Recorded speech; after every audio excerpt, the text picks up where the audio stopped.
Bismillahir Rahmanir Rahim. In the name of Allah, most gracious, most merciful.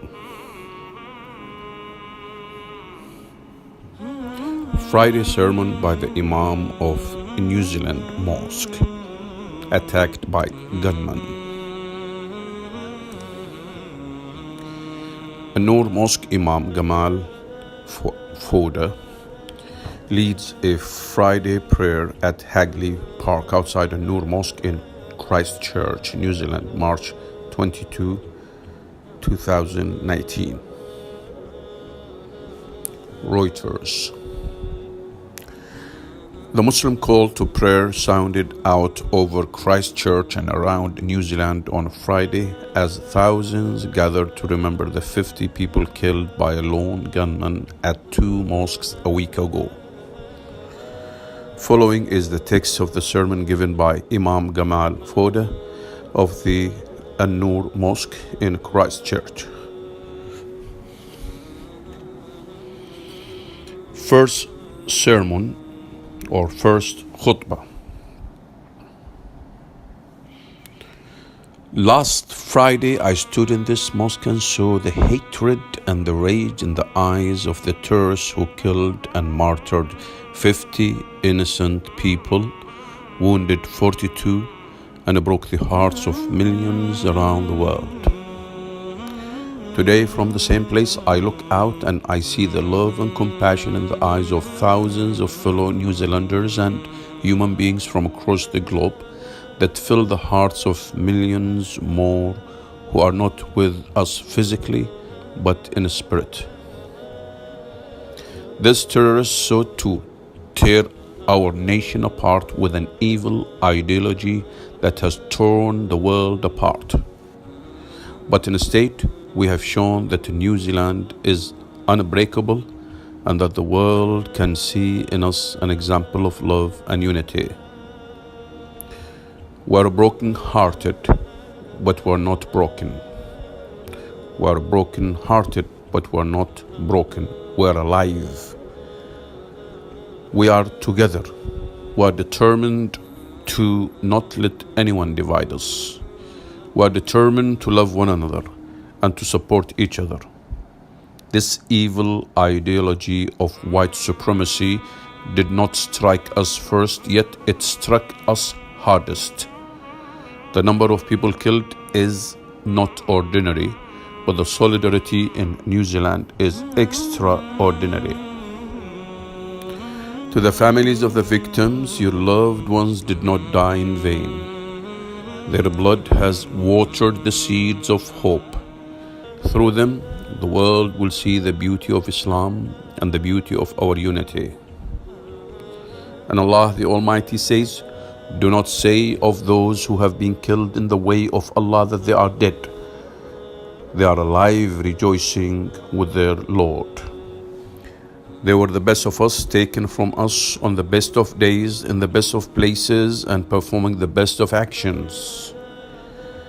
And they are not just martyrs of Islam, but they are martyrs for this nation. Our loss of you is a gain to New Zealand's unity and strength. Your departure is an awakening not just for our nation, but for all humanity.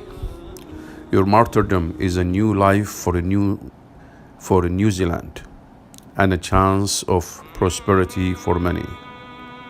Our assembly here, with all the shades of our diversity, is a testament of our joint humanity. We are here in our hundreds and thousands, unified for one purpose, that hate will be undone and love will redeem us. We are taught by our Prophet Muhammad, peace and blessings be upon him, that you can never truly show gratitude to the Almighty God if you are incapable of thanking your fellow man. To the people of New Zealand, thank you. Thank you for your tears.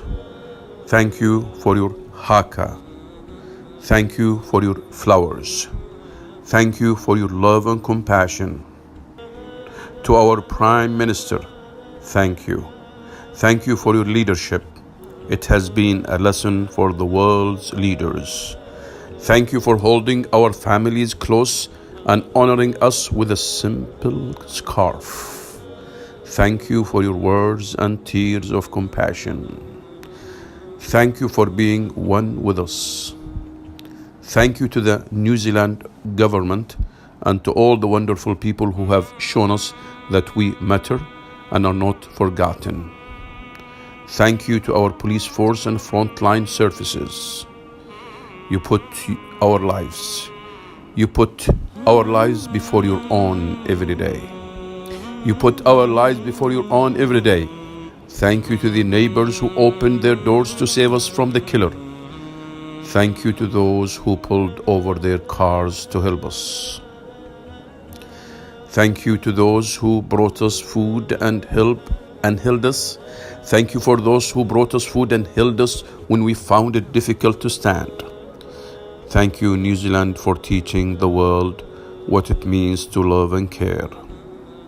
To my brothers and sisters, those who are here today to perform the weekly Friday prayer, thank you for coming together once again. It is easy to feel lost after the trauma you and I experienced, but the promise of Allah made to us is true. Give glad tidings, give glad news to the patient, those who, when afflicted, they say, to Allah we all belong, and to Him we shall return. There are those upon whom God's mercy descends. Thank you for your strength and your forgiveness. Thank you for your anger that is restrained and for your mercy that is overflowing. Thank you for your steadfastness and standing tall when many others would fall.